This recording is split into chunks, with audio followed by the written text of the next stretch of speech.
botante na hirapang hanapin ang record ng kanilang mga pangalan at presinto. Ilan senior citizens nagreklamo. Ilang aberya naranasan sa ilang mga polling precinct. Ilang automated counting machines nagkaproblema.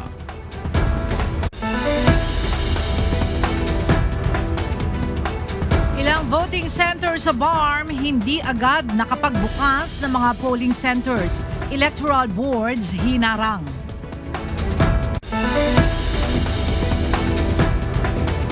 Dalawang tao sugatan sa pamamaril sa polling center sa Bangged, Abra.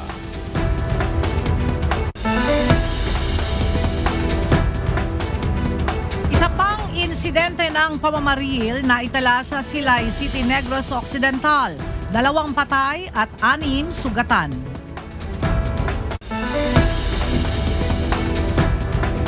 At nasa 15 tao sa Maguindanao na umano'y flying boaters inaresto.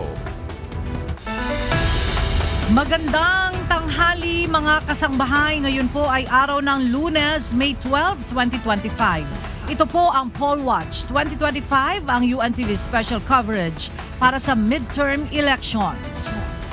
Kasama ang puwersa ng buong UNTV News and Rescue, tayo po ay sabayang napapakinggan sa Radyo La Verdad 1350, ang UNTV Radio. Gayun din po sa mga social media platforms ng UNTV News and Rescue. Sakay na nag-iisang UNTV Radio mobile booth, live po tayo ngayon dito sa Comelec Central Office sa Maynila para ihatid ang mga latest na pangyayari kaugnay sa idinaraos na halalan sa bansa ngayong araw. At una sa mga balita ngayong tanghali.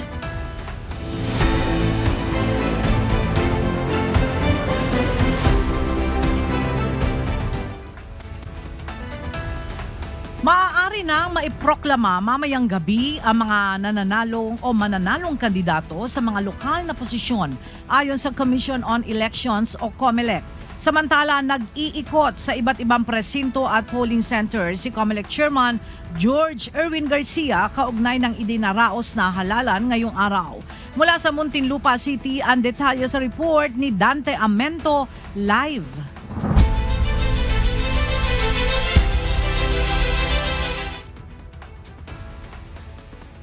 Dante, ano so far ang assessment ni Chairman Garcia sa isinasagawang halalan ngayong araw?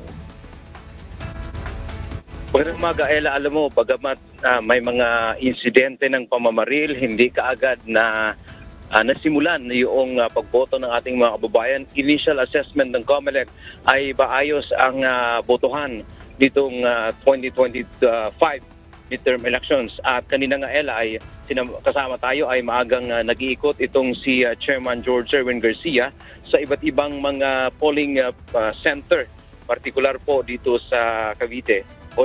Una itong pinuntahan ang early voting hours sa Silang Central School at pagkatapos ay bumoto rin siya sa kanyang presinto dyan sa Indang, Cavite at tumuloy sa 2 pang polling place kasama na ang City College of Tagaytay at sa voting center naman ng ating mga kababayang person deprived of liberty o PDL sa New Bilibid Prison o NBP. At mamayang hapon naman, Ella, ay pupunta ito dyan sa Maynila para naman sa mall voting at saka dediretso siya ng Manila Hotel para sa pag-convene ng National Board of Canvassers o NBOC. Ito ay binubuo ng mga miyembro ng Commission Anpang. Bilang pag-aanda ito, Ella, sa itatransmit naman ng mga election results mula sa mga presinto. Ayon kay Chairman Garcia, mamayang alas 7 ang pagsasaranga ng botohan at pagkatapos nito ay magpiprint lang ng 9 na election returns at itatransmit na ang mga resulta ng botohan. At dagdag pa ng poll chief, mamayang alas 9 hanggang alas 10 ng gabi ay maaari nang makapagproklama ng mga mananalong lokal na kandidato o mula po yan mayor hanggang sangguniang bayan o panlungsod members. Samantala ang mga mananalo na mga gobernador ay hindi anya aabuti ng Miyerkules. Alright, maraming salamat sa iyo, Dante Amento live na nag-uulat mula sa Muntinlupa City. Hindi makaboto ang ilang botante sa isang polling center sa lungsod ng Maynila dahil hindi umano mahanap o no record ang kanilang pangalan. Mula sa Maynila, alamin natin ang latest sa report ni Jed Neresina live.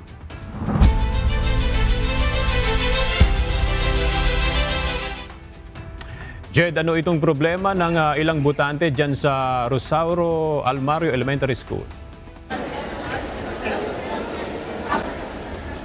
Magandang tanghali, Aga. Ayon nga sa ilang mga botante na aming nakapanayam kanina, isa sa mga problema na kanilang na-encounter sa pagboto ay hindi nila mahanap yung kanilang presinto kung saan sila boboto at ang iba naman ay wala ang pangalan dito sa nasabing voting center. Maaga mang pumunta ang ibang botante rito sa Rosauro Almario Elementary School. Ang ilan sa kanila ay hindi naman nakaboto agad. Iba't ibang problema ang naranasan ng mga botante sa nasabing eskwelahan. Gaya na lang ni Merlina na maaga pa lang ay pumunta na sa eskwelahan para bumoto, ngunit nakaranas naman ng pagkaantala. Ayun, nawawala yung ko, samantalang every election, nandito ako kahit may sakit ako.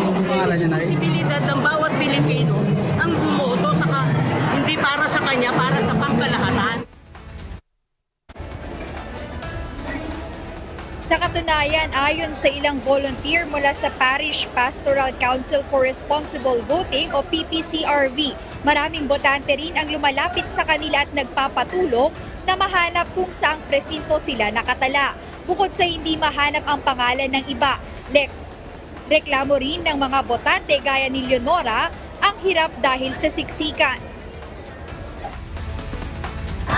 Siksikan kami, tapos hindi kami talaga makakailis dun sa floor namin sa sobrang sikip. Tapos mahirap ngayon, halos hindi na kami huminga kasi halos wala na kaming galawan sa sobrang siksikan.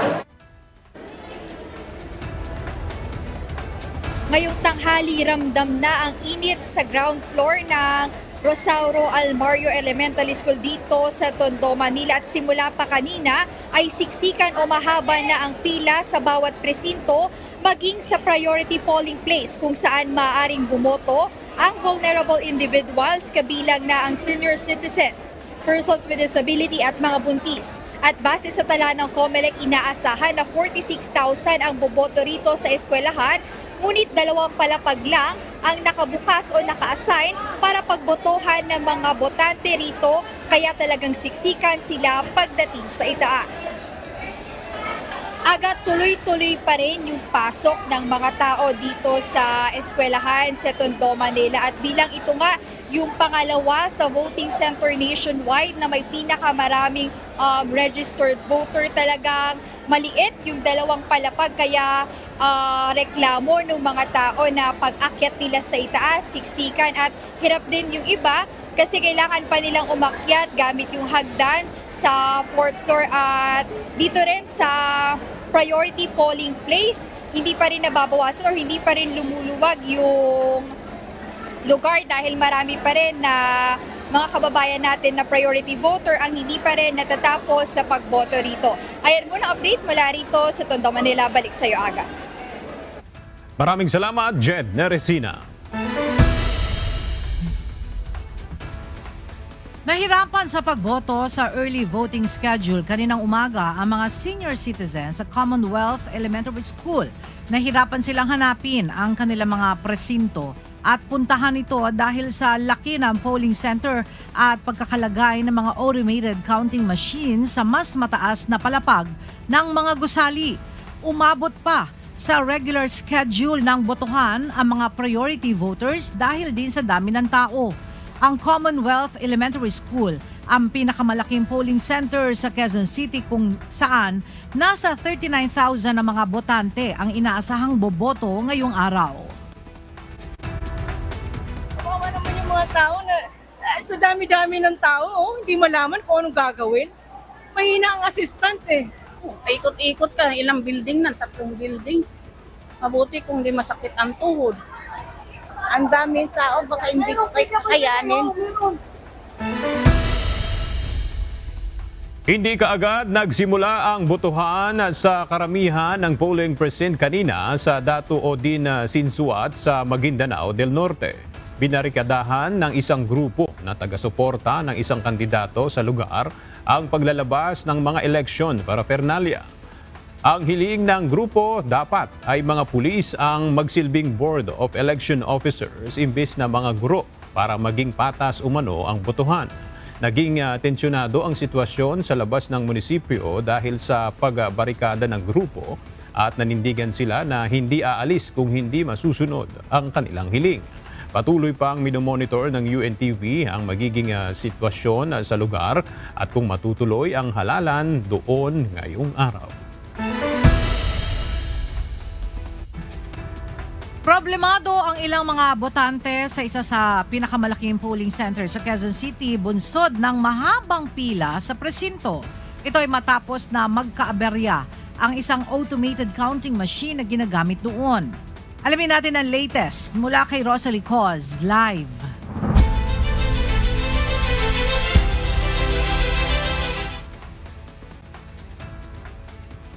Rosalie, saang area yan at ano na ang update ngayon? Ella, andito tayo ngayon sa Commonwealth Elementary School sa Quezon City. Kagaya ng nabanggit kanina sa ulat, pinakamalaking voting center ito sa buong lungsod ng Quezon at pang-apat naman sa buong Metro Manila.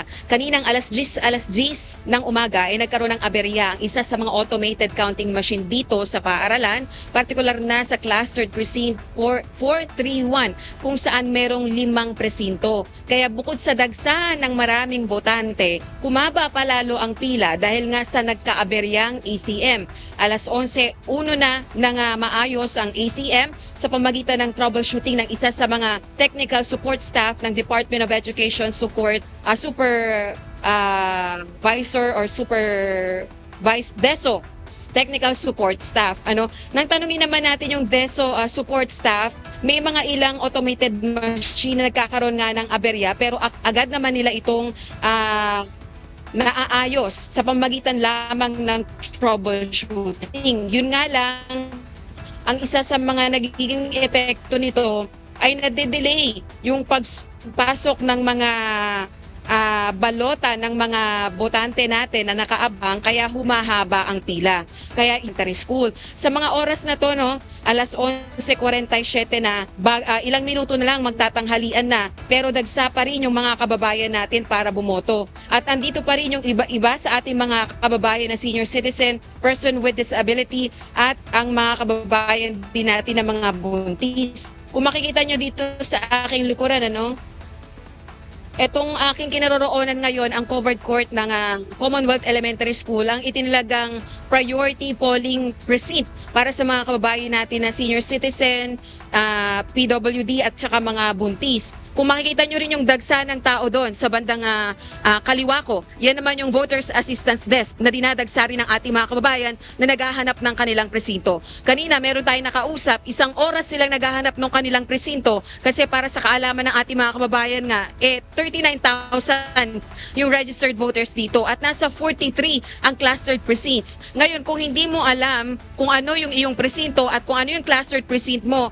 mas mahihirapan kang maghanap dahil hahanapin mo pa kung saan ang gusali, kung saan ka po pwedeng bumoto. Dahil dito sa Commonwealth Elementary School, merong 6 na gusali na itinilaga kung saan boboto yung ating mga kababayan. Kaya bukod nga sa talagang overcrowded, itong Commonwealth Elementary School kung saan 39,000 ang registered voters, kulang pa sa mga assistants na tutulong o mag-guide sa ating mga kababayan. Actually, tayo nga rin, meron tayong kopya ng map locator dito sa ating pong cellphone para kahit papano pag may magtatanong sa presinto nila kung saan ba located, kung anong building, ay maaari na rin tayong makapag-assist nilang oras, lalo na sa ating mga senior citizen dahil yung iba sa kanila umaakyat pa ng ikatlo o ika-4 na palapag para lamang makaboto at masaksihan mismo yung pag-feed ng kanilang mga balota sa ACM. Dahil dito sa priority polling place, kung gusto ng senior citizen na dito bumoto, ay mag-fill out sila ng waiver.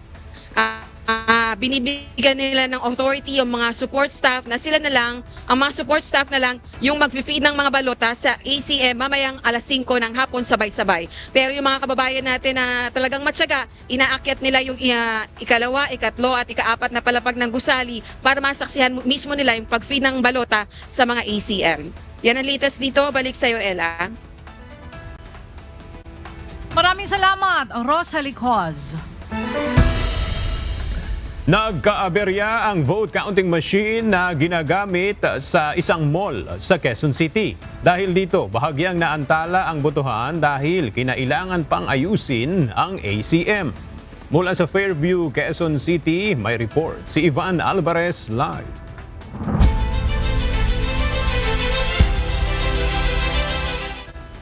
Ivan, naayos na ba yung ginagamit na ACM dyan sa mall voting? Magandang tanghali sa iyo, Aga. Naayos naman itong nagkaaberyang automated counting machine o ACM dito sa SM Fairview kung saan ginaganap ang halalan para sa 2 presinto sa barangay Pasungputik dito sa Quezon City. May konting naging problema sa machine pero nalinis naman, naayos naman kaagad. Hindi nabasa ang balota pero nilinis naman na meron ka na kasi kami tinatawag na DESO Technical Support Staff. Sila yung nag-aayos ng mga ACM in case na may problema, naayos naman kaagad. Ayon sa DESO na naririto, umabot ng 10 hanggang 20 minutos ang ginawang pag-aayos sa ACM. Nakita daw na problema ay maduming papel, ngunit nang nilinis naman ng mga technical staff ay binasa rin naman ng makina. Katulad sa mga eskwelahan, tuloy-tuloy din ang botohan dito sa ilang mga mall sa bansa, kasabay ng Mall Voting Program o MVP na inilunsad ng Commission on Elections o COMELEC. Kasamang SM Fairview sa 42 malls nationwide nakasali sa Mall Voting Program at nagsimulang magbukas kaninang alas 5 ng umaga para sa mga vulnerable sector.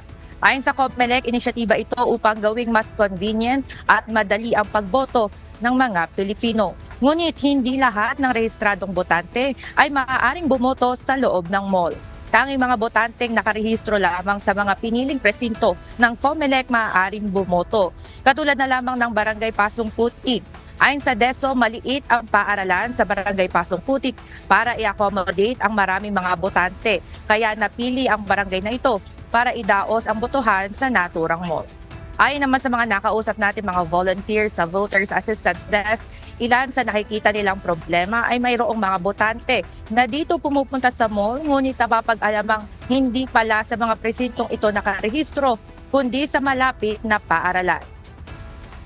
Aga samantala inaasahan ng DESO na naririto na nasa 1,800 registered voters ang pupunta dito sa mall upang bumoto.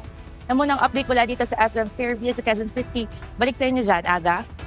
Maraming salamat, Ivan Alvarez. Ilang voting centers sa Bangsamoro Autonomous Region in Muslim Mindanao o BARM ang hindi pa rin nakapagbubukas ng voting precincts hanggang sa oras na nito. Ayon sa Commission on Elections o COMELEC, hinaharang ng mga tao ang electoral boards sa isang munisipyo sa Maguindanao del Norte. Mula sa Command Center ng COMELEC, kumuha tayo ng update kay Asher Cadapan Jr. live.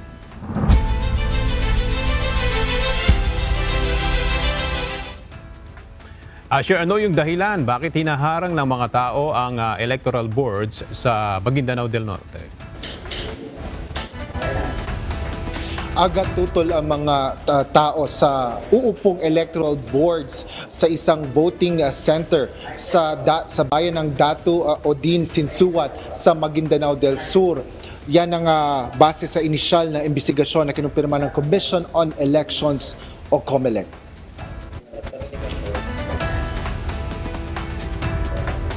Kinumpirma ni COMELEC spokesperson Attorney Rex Laudianco na nagkumpulan ng mga tao sa harapan ng Datu Odin Sinsuat Municipal Hall.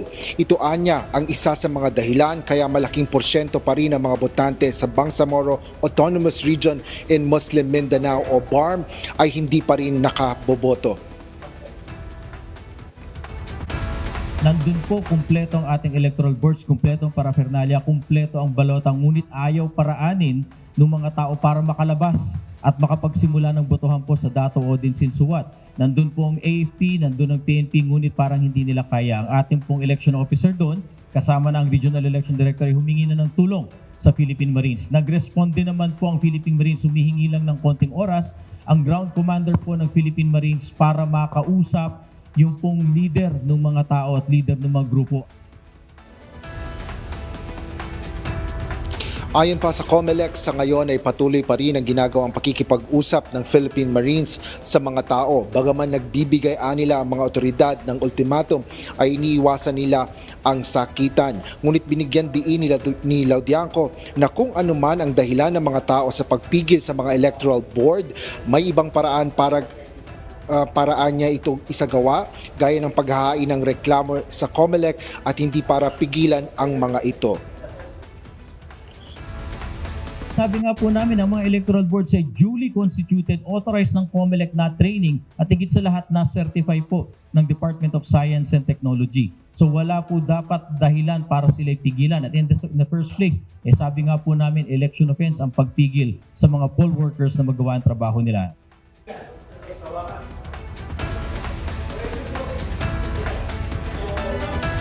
Isa pang solusyon na ginagawa ng mga otoridad ay isakay sa sasakyan ng Marines ang lahat ng paraphernalia, balota, makina at electoral boards at teachers para matuloy na ang botohan sa apektadong voting center doon sa Dato Odin Sinsuat. Patuloy naman ang inimbestigahan ng COMELEC ang insidente na ito sa barn.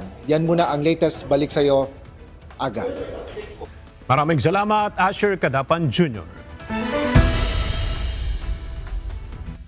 Samantala, balikan natin muli ang live report ni Mia Alonzo kaugnay sa reklamo ng ilang senior citizens sa Malanday, Marikina hinggil sa mabagal na proseso ng botohan doon.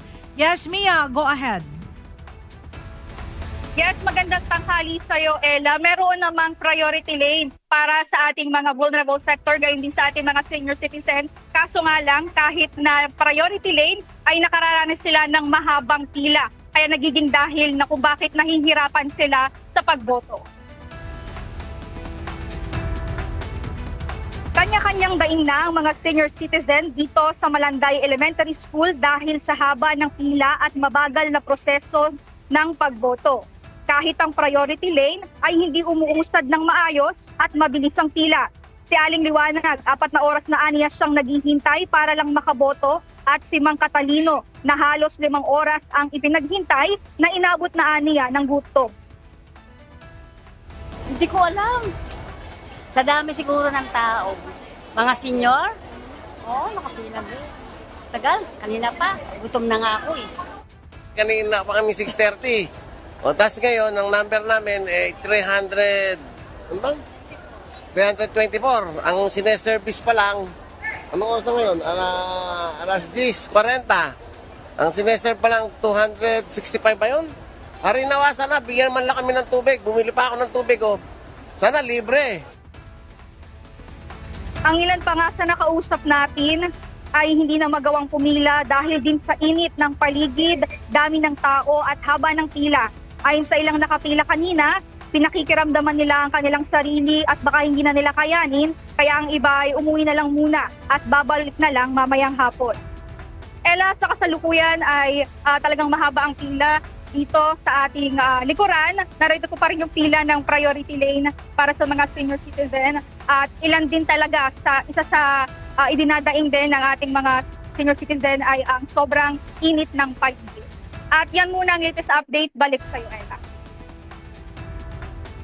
Maraming salamat, Mia Alonzo. Maagang bumoto si Pangulong Ferdinand Marcos Jr. at ilang miyembro ng First Family sa Ilocos Norte. Mula sa Lawag City sa Ilocos Norte, naroroon ang ating senior correspondent na si Nel Mariboho live.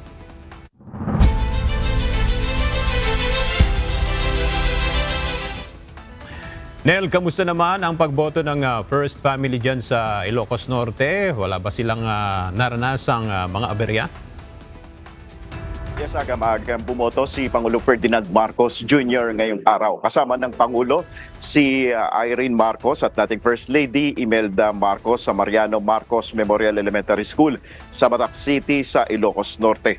Naging mabilis ang pagboto ng Pangulo bagamat nagkaroon ng counting technical glitch sa unang subok na pagpasok ng kanyang balota. Pero naging matagumpay naman ito sa ikalawang subok na maipasok ang balota sa automated counting machine. Bandang alas 9:12 naman ng umaga, nang dumating naman sa Kalayab Elementary School ang mag-iina na sina First Lady Lisa Marcos at mga anak na sina Ilocos Norte 1st District Representative Sandro Marcos, si Simon at Vincent. Kahit na mainit ay matyagang pumila at naghintay ang mag-iina para makaboto sa kanilang voting precinct. Samantala, nandito naman tayo sa Cabeza Elementary School dito sa Lawag City, Aga, kung saan inaabangan naman natin ang pagboto ni Senator Amy Marcos. At hintayin din natin yung kanyang ambush interview. Magiging panayam natin sa kanya at maaaring sagutin yung iba't ibang mga issue sa bansa. At yan muna ang ating update. Balik sa iyo, Aga. Maraming salamat, Nel Mariboho.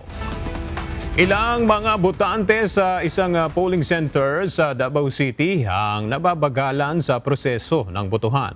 Reklamo ng ilan, mabagal ang usad ng pila at hindi masyadong maintindihan ang detalyeng ibinigay sa kanila. Mula sa Matina, Davao City, makipalita tayo kay Gladys Tuabi live.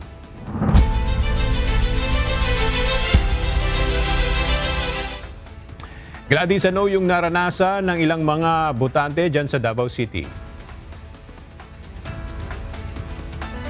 Aga, sa ilang mga botante na nakausap natin dito sa Daniel R. Aguinaldo National High School, may ilang mga senior citizen na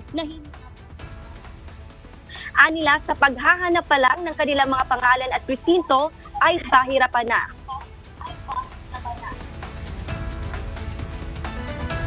Kung hindi nila makita ang kanilang pangalan sa nakahandang printout sa entrance area, ay kailangan pa nilang maghintay upang hanapin ang kanilang detalye online. Reklamo din ng ilan na hindi gaanong sanay ang ilang tumutulong sa kanila kaya mas bumabagal ang proseso. Dahil sa ilang insidenteng tulad nito, may mga clustered precinct ngayon na talagang may pila na tinitiis muna ang tumayo, mag-antay at mabilad sa init ng halos ilang oras.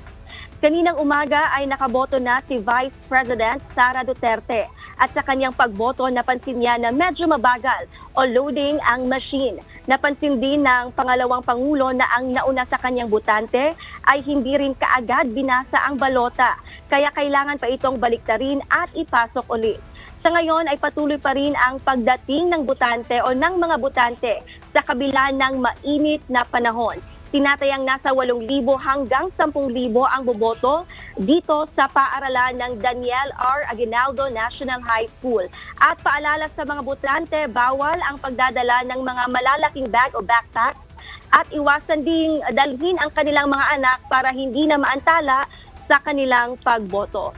Sa nakuha nating impormasyon ngayon ay nakaboto na nga si re-electionist Congressman Pulong Duterte kasama ang kanyang anak na tumatakbo bilang councilor na si Rigo Duterte sa Catalunan Grande. Nakaabang din tayo ngayon kung anong oras nga ba boboto si Davao City Mayor Baste Duterte sa bahagi naman ng Katigan, Davao City.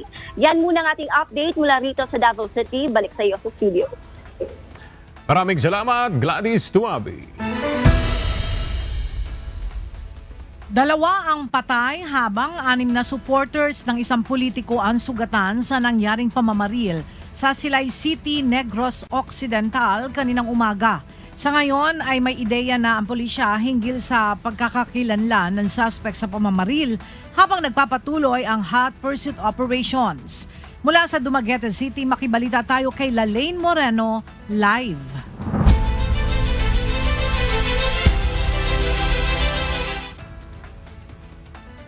Lalaine, ano ang detalye nitong nangyaring pamamaril sa Silay City?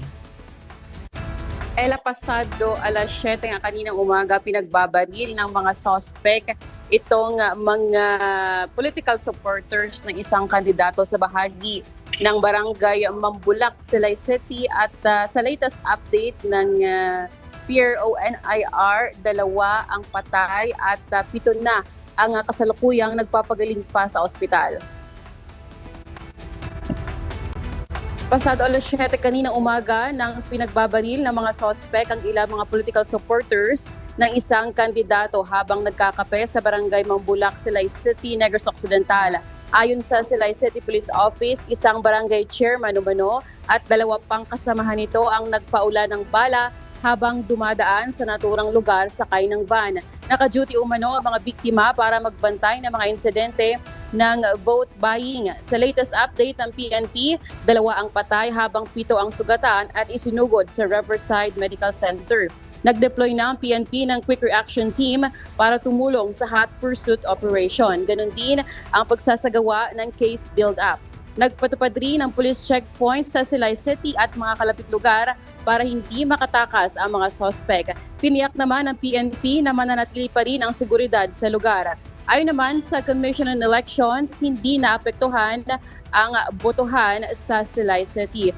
At nandito tayo ngayon sa Provincial Election Monitoring Action Center o PEMAC sa loob ng Negros Oriental Police Office. At nandito sa aking likuran ang mga miyembro ng Philippine National Police, Armed Forces of the Philippines at itong mga miyembro ng Philippine Coast Guard. Sila ang mga naka-assign sa monitoring team at real-time scenario ng kanilang mga team kung ano ang nangyayari sa on-ground. At overall, ayon sa PNP at the Commission on Elections ay maayos at mapayapa naman ang naging botohan hanggang sa mga oras na ito dito sa Negros Oriental. At kaninang 10:52 ng umaga ay nakapagboto na ng maayos itong si gubernatorial candidate Bride Henry Teves at nakapag-cast na siya ng kanyang balota 10:58. So mabilis ang kanyang naging pagboto at aabangan natin ngayong hapon ang pagboto naman ni Pamplona Mayor Janice Digamo sa bahagi naman ng Barangay Bunawon dyan sa bayan ng Shaton. Muna ating balita mula rito sa Dumaguete City. Balik sa iyo, Ella. Maraming salamat, Lalaine Moreno. Isang insidente ng pamamaril ang naiulat malapit sa isang polling center sa Bangged Abra. Ang iba pang detalye ay hatid sa atin ni Grace Doctolero live.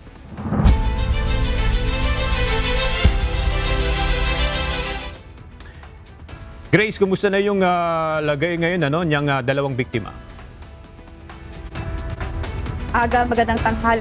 Sa ngayon nga ay nasa pagamutan na ang mga biktima ng pamamaril ayon sa COMELEC Abra. Kasalukuyang iniimbestigahan ng Philippine National Police Abra ang nangyaring pamamaril sa Barangay Sagap, Bangged Abra kung saan 2 ang nasugatan. Ito ang kinumpirma ni Provincial Election Supervisor Attorney Nicasio Jacob pasado alas 9 ng umaga kanina nang mangyari ang pamamaril. Sa Facebook post ng isang netizen habang nasa eskwelahan sila, nakapila, bigla na lamang may narinig silang sunod-sunod na putok ng baril sa loob ng eskwelahan. Nabalot ng takot ang mga individual na nasa loob ng eskwelahan dahil sa pangyayari. Agad naman na dinala sa pinakamalapit na ospital ang mga biktima. Kanina nga may binaril sa mismong presinto, tinakbo sa ospital, yung ospital naman ayaw tanggapin daw. Ewan ko kung bakit. Yun yung mga issues na nangyari sa ngayon. Samantala, biniripika din ni Attorney Nicasio ang nangyaring pag-asisti ng isang poll watcher sa isang senior citizen sa isang polling precinct kung saan ang poll watcher din ang nagsishade sa balota ng senior citizen. Sa kanilang beripikasyon, ang naturang individual na tumulong sa isang senior citizen ay apo raw niya ito. Nung binirify ko, yung daw nag-a-assist doon, yung specific na watcher na nag-assist sa isang matanda ay lola daw niya. Yan ang claim. Okay, lola daw niya, kaya ina niya. Kaya sabi ko, tama naman, pwede yun. Kaya lang, tanggalin naman yung ID niya sa watcher para hindi naman lumalabas na talagang watcher yung nag-a-assist. Paalala ng COMELEC, may designated place ang mga poll watchers kung saan sila designated, doon lamang sila at hindi pwedeng palisaw-lisaw. Hindi rin sila pwedeng mag-assist maliban kung kamag-anak nila ang botante. May naitala din na mga ACMs na nagkaroon ng aberya at napalitan naman agad, kabilang ang bayan ng San Quintin, Bangged at bayan ng Lacub. Kinumpirma rin ni Attorney Nicasio na may 5 na pinalitan sa bayan ng Tineg dahil sa umatras sila bilang electoral board ngayong araw ng halalan. Kaninang umaga, pasado alas 8 ng umaga ay nakapagboto na rin si Baguio City Mayor Benjamin Magalong. At ngayon nga, nandito tayo sa Baguio City High School. Kung makikita nyo dito sa aking likuran, kanina ay dagsa yung mga botante na pumunta dito. Pero ngayon, dahil mabilis yung kanilang pagcast ng kanilang votes ngayong araw, ay unti-unti na rin na kumukonti yung mga botante na pumupunta dito sa eskwelahan.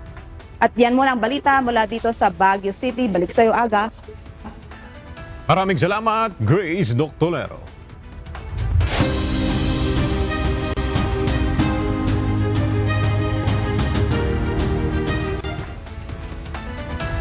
Samantala, sa kapapasok lamang na balita, nag-disperse na ng mga tao sa harapan ng munisipyo sa Datu Odin, Sinsuat, Maguindanao at papunta na rin sa mga polling center ang mga electoral boards, dala ang mga balota at automated counting machines. Ayon sa COMELEC, nasa area na rin ang Philippine Marines para payapain ang sitwasyon doon.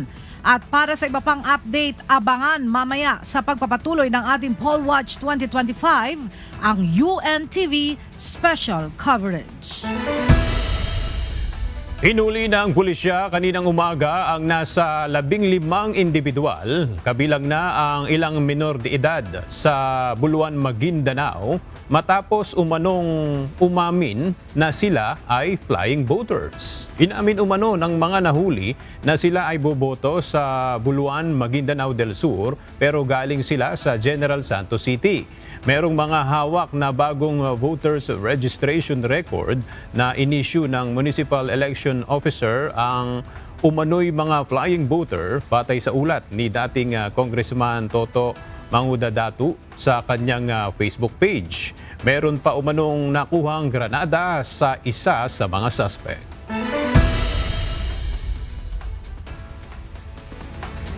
Sa Cebu City, nagkaaberya ang makina sa presinto habang bumoboto si Cebu City Mayoral Candidate Michael Rama. Mula sa Cebu City, alamin natin ang detalye sa report ni Ryan Lacanlale live.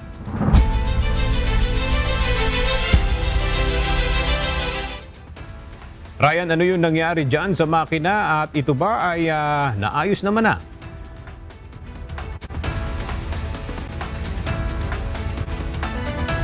Yes, Aga, nagkaroon ng paper jam at gaya ng mga unang mga ulat kanina na nagkakaproblema yung ibang mga ACM dito, ganun din ang nangyari doon sa clustered precinct kung saan boboto si mayoralty candidate Michael Rama. Pero kanina ay pagkaalis niya at mga ilang minuto lamang naayos din naman yung ACM at naipasok din yung kaniyang balota.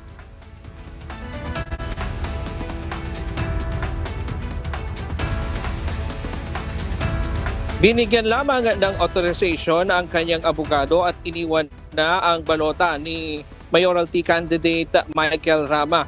Anang ipapasok kasi kanina yung kanyang balota sa makina ay ayaw itong tanggapin.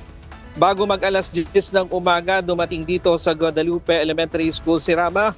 Agad itong dumiretso sa clustered precinct number 490 at bumoto. Pero nang ipapasok na sa makina ang kanyang balota, ayaw itong tanggapin ng makina. Nagkaroon ng paper jam. Sinubukan itong ayusin at ilang beses na pinasok yung kanyang balota pero ayaw talaga nitong tanggapin ng makina. Kaya iniwan na lamang sa ang balota sa kanyang otorisadong abogado. Yung ACM sa clustered precinct number 490 ay isa sa mga ACM na nagkaroon ng problema simula pa kaninang umaga.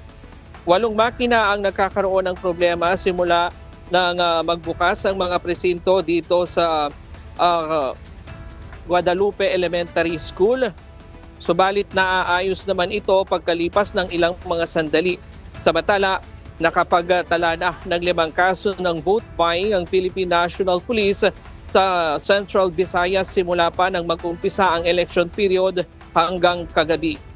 Ayon kay Brigadier General Red Baranan, ang Regional Director ng Central Visayas, 4 sa mga kaso ay nahuli sa probinsya ng Bohol at 1 naman sa Cebu Province kagabi.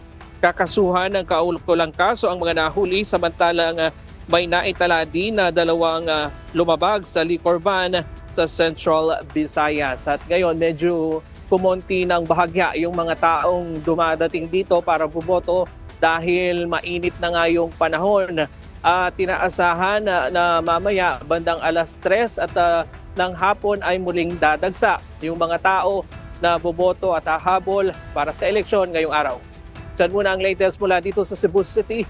Balik sa iyo, Aga. Maraming salamat, Ryan Lacanlale.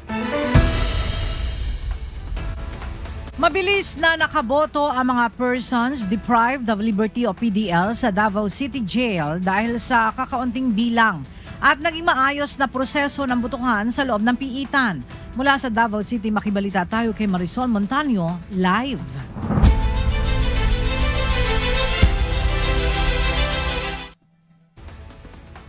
Marisol, anong oras natapos ang botohan dyan sa jail facility? Yes, Ella, 11 ngayong umaga natapos ang pagboto ng mga persons deprived of liberty o PDL ang dito sa special polling place dito sa loob mismo ng jail facility dito sa Davao City. At ayon sa COMELEC, walang naging aberya o problema kanina sa pagboto.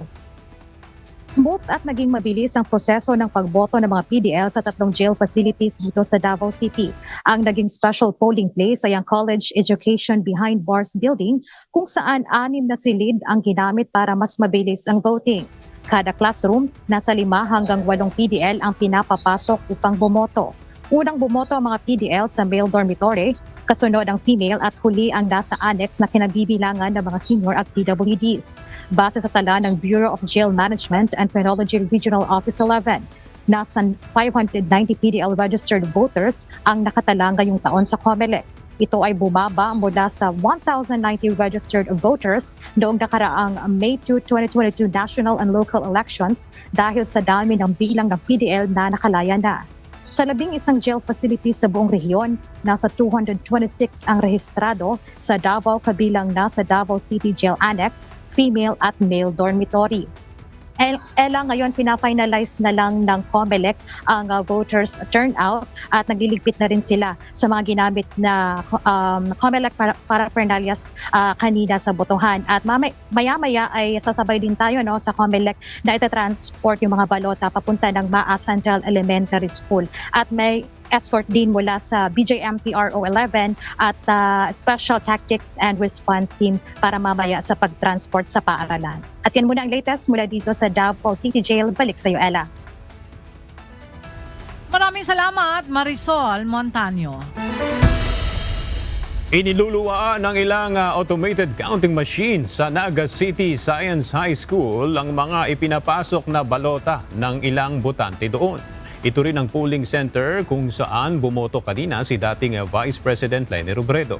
Mula sa Naga City, may report si Ryan Salatandol live.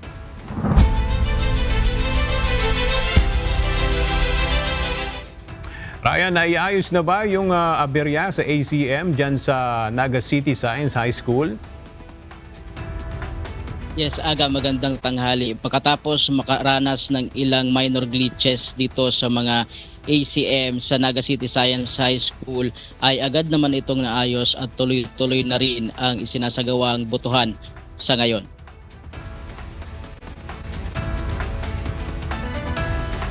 Aga, may mga minor na aberya ang naranasan ng mga botante dito sa Naga City Science High School. Ang ilan kasi sa mga automated counting machine, iniluwa ang balota. Ayon sa mga kawani ng COMELEC Electoral Board, dahil ito sa mga nakatuping bahagi ng balota. Mayroon ding nakaranas ng paper jam na at i-check ang mga ACM para gumana ulit. Sa kabila nito ay tuloy-tuloy ang ginagawang botohan at hindi naman naantala ng matagal ang isinasagawang pagpili ng ating mga kababayan dito. Sa ngayon din ay patuloy nating hinihintay ang pagdating upang bumoto ni dating Vice President at Mayoral Candidate Leni Robredo dito sa Naga City Science High School upang bumoto. Samantala ang kanyang katunggali na si Toots De Queros ay alas 5:45 ng umaga ay nakaboto na. Dito sa Naga City Science High School may inaasahan tayong kabuuan na mahigit 2,000 botante sa maghapong isasagawang pilian.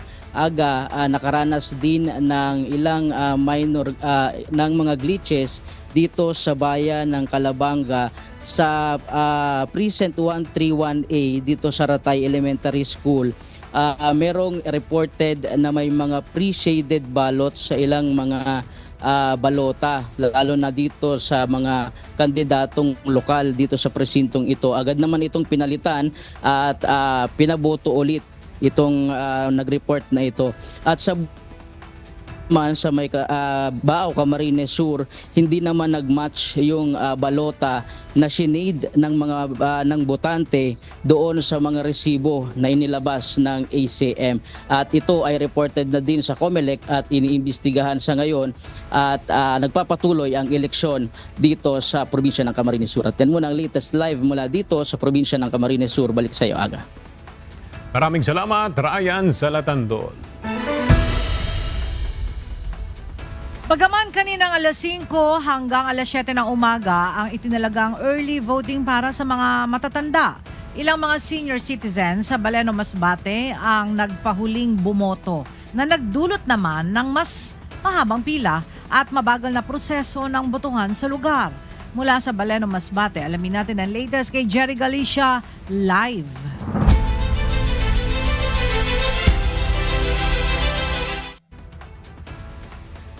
Jerry, ano na ang update dyan at mahaba pa rin ba ang pila ng mga botante?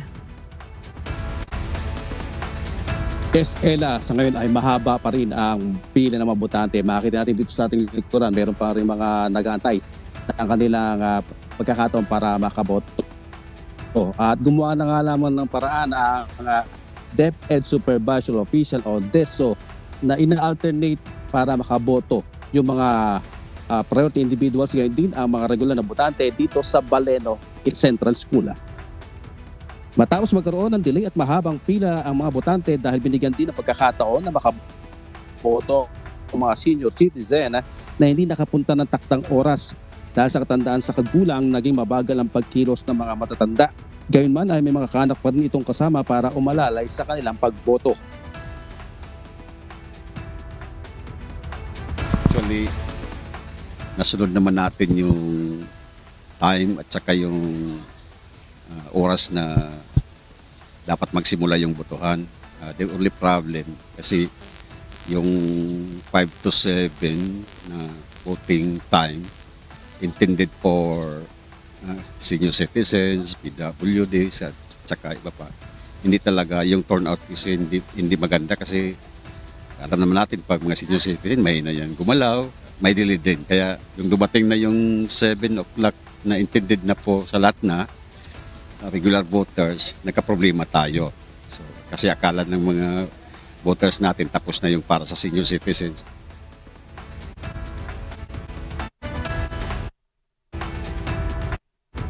Pa dyan ang pag-breakdown ng automatic counting machines na tumagal na halos 15 minuto bago muli makapagpasok ng balota sa makina. Ayon pa kay Deso Ramon Basas, maayos naman sa final testing and sealing ang mga makina. Pero kanina 10 balota lamang ay tumigil na ang ACM. Naayos naman agad ng Deso technician ang makina matapos ang ang Baleno Cebu na umabot sa 2,000 mahigit at 3% na sa ngayon ang sitwasyon ng halalan dito sa bayan ng Baleno. Matapos mayroong insidente ng di umani pangharas ng ilang armadong grupo na nagpapakilala ng membro ng PNP at nananakot sa mga supporters ng isang tumatakbong sa pagkahalkalde. Pero ayon sa COMELEC, pawang aligasyon at wala namang katotohanan ang mga nakapang report. Sabi kasi kanina sa sa rally, May mga tao doon na ginagamit yung uniform ng mga pulis para daw takutin sila, para po yung pumupunta sa mga bahay-bahay. Pero wala naman po yun, hindi naman po yung validated. Kasi kung ganun, wala namang report yung PNP na ganun. Siguro mga allegation lang po nila.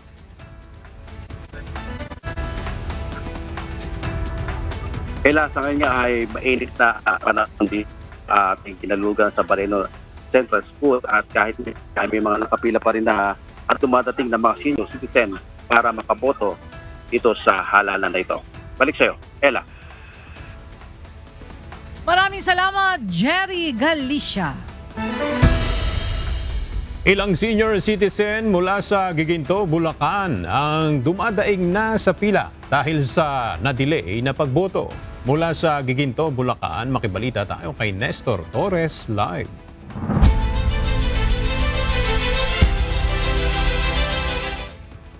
Nestor, kumusta na ang mga senior dyan sa nasirang ACM o yung mga nasirang makina? No? Naayos na ba yung makina at nakaboto na ba sila?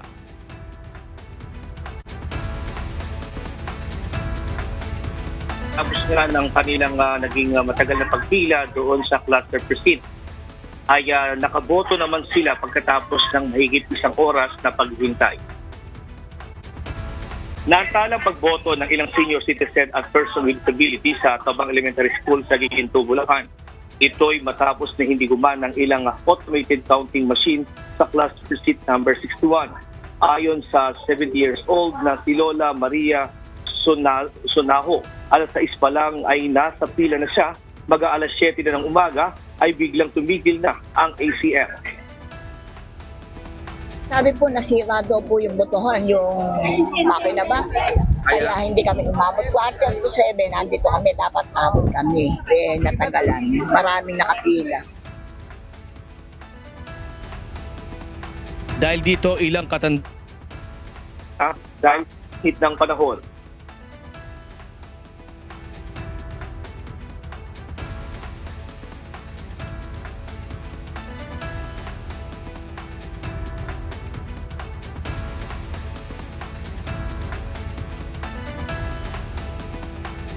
Na mga senior at PWD ang naghintay para maayos ang ACM. Agad naman itong inayos ng isang technical staff at napagana.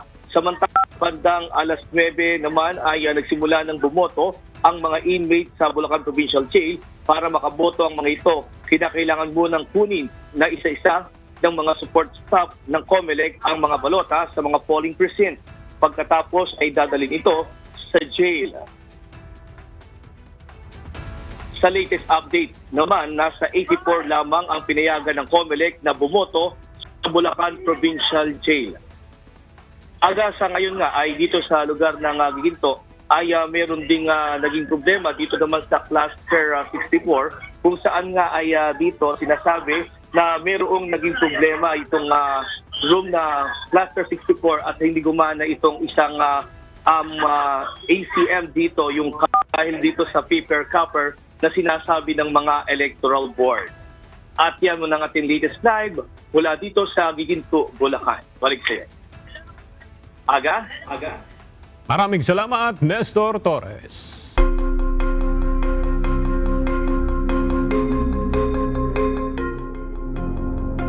Matagumpay ang naging implementasyon ng digital voting sa Los Angeles at iba pang bahagi ng US ngayong 2025 midterm election.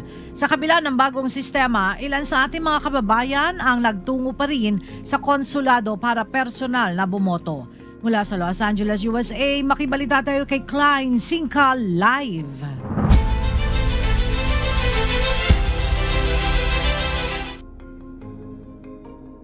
Klein, marami bang mga Pilipino ang dumating sa konsulado para bumoto ng personal? Kaunti na ang dumarating na botante sa mga konsulado sa US sa mga huling oras ng Filipino overseas voting. Bukod kasi sa gabi na tapat ang pagsasara ng voting period, pumatak pa ito sa araw ng linggo. Ayon sa election officials, isa pang dahilan ng kawalan ng mga botanteng boboto sa consulate offices ay ang pag-transition sa digital voting ngayong taon. Pwede na kasing makaboto ang mga OFW online na mas mabilis at mas madali. Ayon sa konsulado, naging maayos ang transition dito sa Los Angeles, gayon din sa iba pang embahada at konsulado ng Pilipinas sa US. Kasabay namang magsasara ng mga online voting app ng overseas voting system ang local election sa Pilipinas ayon sa COMELEC rules. Patuloy pa rin nakaantabay ang mga consulate at election officials sa mga konsulado hanggang sa matapos ang botohan na alas 4 ng madaling araw dito sa Los Angeles o alas 7 naman ng gabi dyan sa Pilipinas, sakaling may pupuntang botante na nangangailangan ng tulong. Balik sa dyan sa Pinas, Ella. Maraming salamat, Klein Singka. Sa unang paggamit ng online voting system para sa 2025 midterm elections, ilang Filipino overseas voters sa Australia ang nakaranas ng mga problema. Isa sa naranasang problema ay ang 404 error sa self-enrollment link at multiple scanning ng passport bago tanggapin ang identity verification. May mga botante ring naghintay ng matagal bago makatanggap ng 6-digit OTP sa kanilang email. Habang ang iba ay kinailangang humingi ng assistance sa Philippine Consulate o sa OFOP PH Messenger chat. Sa Western Australia, prioridad sa mga kiosk ng konsulado ang senior citizens, buntis at PWDs na nahihirapang mag-navigate sa online voting system. Tiniyak ng Office for Overseas Voting o OFOP-PH na agad nilang inaaksyonan ang mga aberya upang masigurong maayos at ligtas ang proseso ng pagboto ng mga kababayan natin abroad. Maayos na nakaboto sa pamamagitan ng online voting ang mga Filipino overseas voters sa Toronto, Canada. Sa kabila ng pagiging bago ng sistema, kumpiyansa ang konsulado ng Toronto na ligtas ito sa anumang manipulasyon. Ayon kay Deputy Consul General Corinne Tate, nakipagtulungan sila sa COMELEC para matiyak ang integridad ng sistema at maayos ang pagkakagawa ng programa. Nagbigay din ang konsulado ng manual verification assistance sa mga dual citizens na walang valid Philippine passport upang makaboto ng maayos. Magsasara ang voting center sa Toronto kasabay ng pagtatapos ng botohan sa Pilipinas at agad na ilalabas ang election return.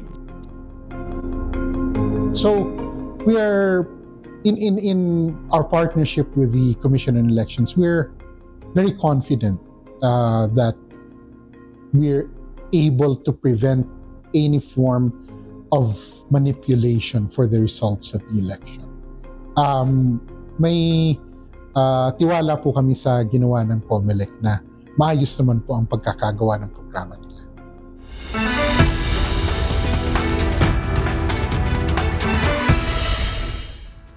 Sinabayan ng serbisyo publiko ng UNTV News and Rescue ang araw ng eleksyon. Nakaantabay ang ating mga rescuer sa anumang emergency na posibleng mangyari sa mga polling precinct. Mula sa Bataan, may report si Benedict Galasan live.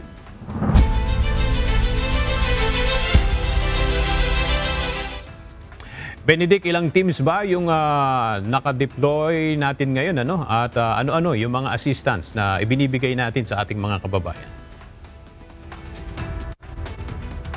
Tanghali aga, 45 teams na standby medic station ang nakadeploy ngayong halalan. At mula pa kaninang madaling araw ay nakantabay na ang buong puwersa ng UNTV News and Rescue sa buong bansa para sa pagbibigay ng public service, lalo sa mga kailangan at mga medical assistance.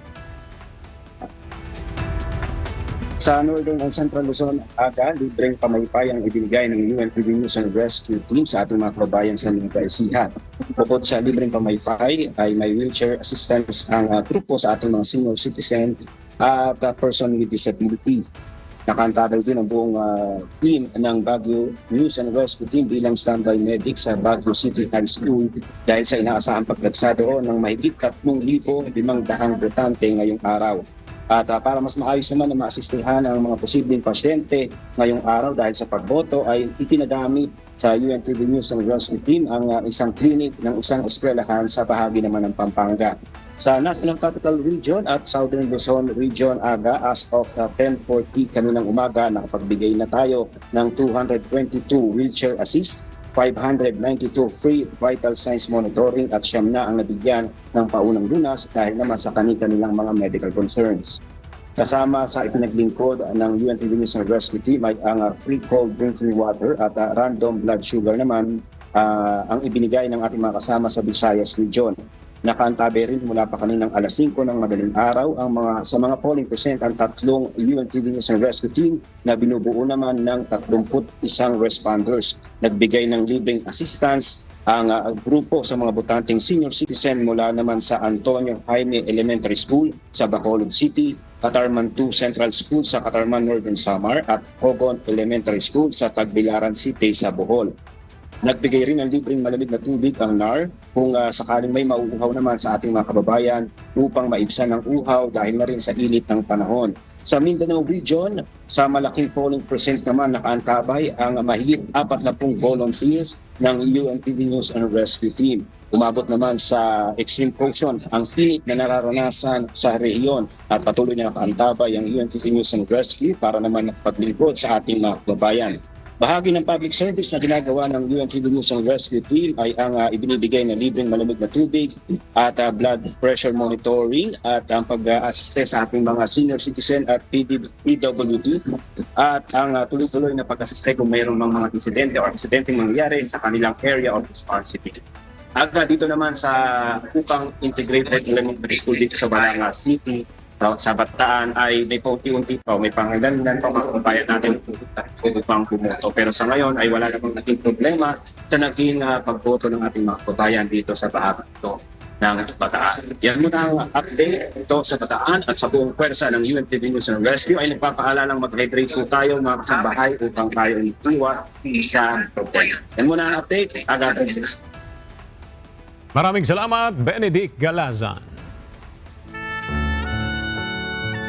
At sa ating pong iiwang mga salita ng Diyos na ating sandigan mula sa Aklat ng Kawikaan, Kapitulo 13, versikulo 11, na nagsasabi, ang kayamanang tinangkilik sa walang kabuluhan ay huhupa, ngunit siyang nagpipisan sa paggawa ay mararagdagan.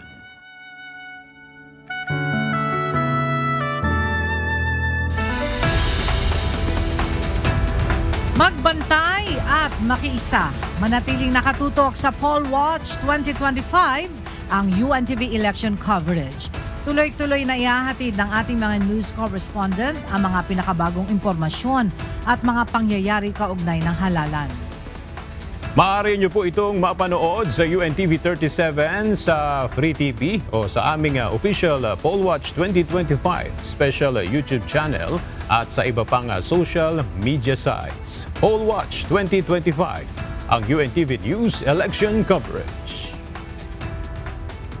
At yan ang mga balitang aming tinutukan at inaksyonan dahil sa aming pagbabalita, una ang pagkalinga sa kapwa.